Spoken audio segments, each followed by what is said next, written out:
Start होती है तो हमें ईयर 1964 दिखाया जाता है और हम उसी सौंप में एक कपल को देखते हैं। सौंप पर विजिटर आने लग गए थे, जिससे ये जाहिर था कि वहाँ पर जाना अलाउ है। उस कपल में लड़का डेल जो अपनी बेस्ट फ्रेंड सू को शादी के लिए प्रपोज करता है। ये बात सुनकर वो लड़की काफी एक्साइटेड हो जाती है और फिर डेल को वहाँ पर किसी की आवाज सुनाई देती है और जब वो उस आवाज को गौर से सुनता है तो उसे लगता है कि शायद कोई मुसीबत में है, लेकिन वहाँ कोई नहीं था जो मुसीबत में, बल्कि वो विक्टर क्राउली था जो डैडी डैडी चिल्ला रहा था। वो उस आवाज के पीछे जाते हुए ढूंढते हैं कि वहाँ कौन है, तो वहाँ पर उन्हें एक हंटर मिलता है और वो हंटर भी किसी की आवाज सुनकर वहाँ पर आया था। वो लोग आपस में भी बातें ही कर रहे होते हैं। एक हैचेट आता है जो उसका सर ही धड़ से अलग कर देता है। ये देखकर डेल और सू डरते हुए तेजी से वहाँ से भागने लगते हैं, लेकिन विक्टर क्राउली उन्हें भी पकड़ लेता है। पहले तो वो डेल को मारता है और बाद में सू को मार मार कर उसको कई पार्ट्स में डिवाइड कर देता है। ये तीनों लोग विक्टर क्राउली के पहले शिकार थे और वो रात विक्टर क्राउली के सौंप की पहली रात थी। इसके बाद हमें दिखाया जाता है कि 10 साल पहले होने वाले क्राउली मैसेगर में सिर्फ एक ही सर्वाइवर बचा था और वो था एंड्रियो। एंड्रियो वहाँ पर इसलिए बच गया था क्योंकि उसने बोट में छुपकर अपनी जान बचा ली थी। अगर ये लास्ट सर्वाइवर है तो इसका मतलब है मैरी बेथ भी नहीं बची। एंड्रियो ने उस मैसेगर पे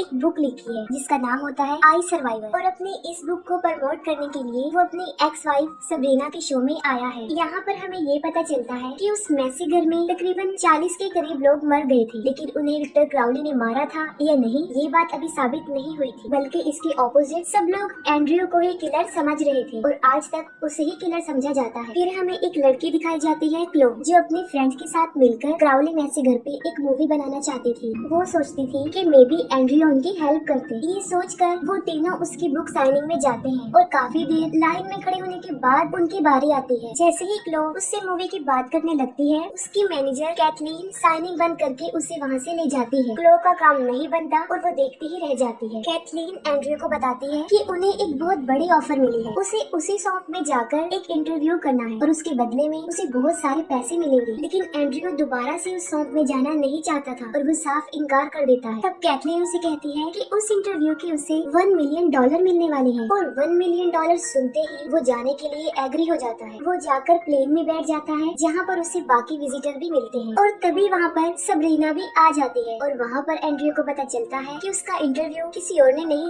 बल्कि सबरीना ने ही लेना है, जिससे वो बिल्कुल भी खुश नहीं था। दूसरी तरफ क्लो और उसके फ्रेंड्स क्राउली मैसेगर का ट्रेलर शूट करने के लिए उस सौंप पर पहुँच जाते हैं और अब उस सौंप को एक थीम पार्क बना दिया गया था। और यही नहीं, वहाँ क्राउली की मर्चेंडाइज भी सेल हो रहे थे। वहाँ पर उन्हें एक गाइड डिलन भी मिलता है जो उन्हें सौंप का टूर करवाता है। वो उन्हें बताता है कि स्टार्टिंग के 4 सालों में बहुत से लोग यहाँ पर घूमने आते थे, लेकिन उन 4 सालों की निस्बत अब लोग बहुत कम आते हैं क्योंकि लोगों को विक्टर क्राउली का क्रेज खत्म हो गया है। क्लो ने उस कर्ज का पता लगवा लिया था जो मरते हुए शायन ने अपनी नर्स के बच्चे को दिया था जब वो पैदा भी नहीं हुआ था, और उसी कर्ज की वजह से विक्टर क्राउली बना था। लेकिन उसे समझ नहीं आ रही होती कि उस कर्ज को कैसे बोलना है, तो वो यूट्यूब की हेल्प लेती है। यूट्यूब पर उसे बहुत सारी वीडियोस मिल जाती हैं जहाँ पर लोग उस कर्ज के बारे में सिखा रहे थे कि उसे कैसे बोला जाता है। एंड्रियो का प्लेन टेक ऑफ कर चुका था और बाकी सब लोग इंटरव्यू की तैयारी कर रहे थे। उन लोगों ने एंड्रियो का प्लेन से उतरते हुए सौंप को देखने का एक शॉट लेना था और एंड्रियो का मेकअप किया जा रहा था। तब प्लेन बहुत जोर से हिलता है और वो मेकअप आर्टिस्ट जे उसे कहता है कि डरने की कोई बात नहीं, प्लेन इतनी आसानी से क्रैश नहीं होती। बस उसका ये कहना ही था कि वो प्लेन क्रैश हो जाता है। प्लेन में बैठे हुए लोगों में जैक की बॉडी सीधा रोज के सामने आकर गिर जाती है और उसकी ऐसी हालत देखकर वो सब बुरी तरह डर जाते हैं। अभी वो सिचुएशन को समझ ही नहीं पाए थे कि उन्हें प्लेन क्रैश होने की आवाज सुनाई देती है। उनमें से डिलन और रोज प्लेन की तरफ भागते हैं जबकि पीछे से एलेक्स फ्लो को संभालता है। रोज का मोबाइल फोन वहीं गिर जाता है और उसमें क्राउली की कर्ज बोलने की वीडियो प्ले थी। दूसरी तरफ प्लेन क्रैश में केसी चेयर के नीचे फंस जाती है। ऑस्टिन उसे वहाँ से निकालने की काफी कोशिश करता है लेकिन इसका कोई फायदा नहीं होता। वो मदद के लिए पायलट कैबिन में जाता है और देखता है कि दोनों पायलट्स भी मर चुके हैं। इतनी देर में डिलन और रोज भी वहाँ पर पहुँच जाते हैं और वो सब मिलकर केसी को निकालने की बहुत कोशिश करते हैं लेकिन फिर भी कोई फायदा नहीं होता। आहिस्ता आहिस्ता वहाँ पर पानी भरता जा रहा था और वो पानी में डूब रही थी। डिलन कहता है कि वो बोट तक जाकर औजार ला सकता है जिससे वो चेयर को काटकर केसी को बचा लेंगे। वो सब प्लेन से बाहर आ जाते हैं और डिलन और एंड्रियो बोट पर जाने लगते हैं और उन्हें किसी की आवाज सुनाई देती है। एंड्रियो जो कि उस आवाज को पहचान लेता है और वो उन सब को प्लेन में वापस जाने के लिए बोलता है। डिलन प्लेन के अंदर वापस जाना नहीं चाहता था। तब एंड्रियो जबरदस्ती उसे अंदर ले जाकर डोर को लॉक कर लेता है। दूसरी तरफ फ्लो और एलेक्स को भी वो आवाज सुनाई देती है और वो उस उसकी आवाज की तरफ ही बढ़ते हैं। वो दोनों विक्टर क्राउली के घर तक पहुंच जाते हैं, जिसे पिछले पार्ट में आरपीजी से डिस्ट्रॉय कर दिया गया था और उसके घर को एक एग्जीबिशन की तरह बना दिया गया था, जहाँ पर क्राउली के सारे औजार नुमाइश के लिए रख दिए गए थे,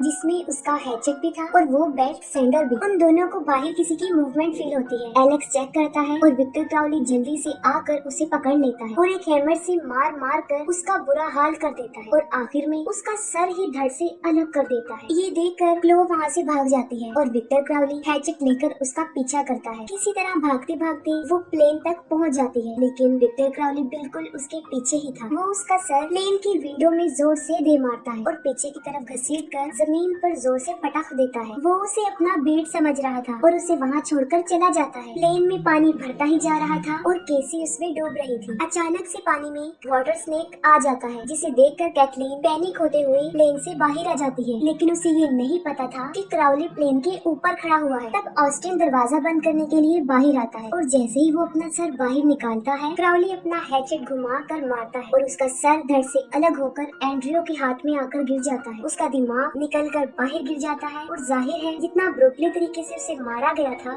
वो मर जाता है। कैथलीन को बाहर नेटवर्क भी मिल जाते हैं और वो पुलिस को कॉल कर देती है, लेकिन इससे पहले कि वो कुछ बता पाती, क्राउली उसका हाथ ही उखाड़ देता है और एक दर्दनाक तरीके से उसको भी मार डालता है। फिर वो क्लो का चेहरा कुचल कर उसे भी मार देता है। प्लेन के अंदर केसी पानी में डूब जाती है और तड़प तड़प कर उसकी भी मौत हो जाती है। अपनी आंखों के सामने उसे तड़पता हुआ देखकर कोई भी उसकी हेल्प नहीं कर पाया और वहीं पर सबरीना और एंड्रियो की बहस हो जाती है। वो कहती है कि कैथलीन ने उससे झूठ बोला था, उसे इस इंटरव्यू के लिए सिर्फ $25,000 मिलने वाले थे। तभी अचानक से कैथलीन की बॉडी एक विंडो पर आ गिरती है और उसके हाथ में मोबाइल था जो बज रहा था। रोज उससे मोबाइल लेती है, लेकिन जब तक वो मोबाइल ले लेती है तब तक कॉल कट हो जाती है, लेकिन वो दोबारा कॉल भी नहीं कर सकती थी क्योंकि उसके मोबाइल में पासवर्ड लगा हुआ था। और तभी वहाँ पर क्राउली आ जाता है और अपने बेल्ट सैंडर से उस प्लेन को काटने लगता है। लकीली वो वायरिंग को छेड़ देता है, जिससे प्लेन की पावर ऑन हो जाती है। डीलन उन्हें कहता है कि अगर प्लेन में अभी भी पावर बाकी है तो वो उसके इंजन को ऑन कर सकते हैं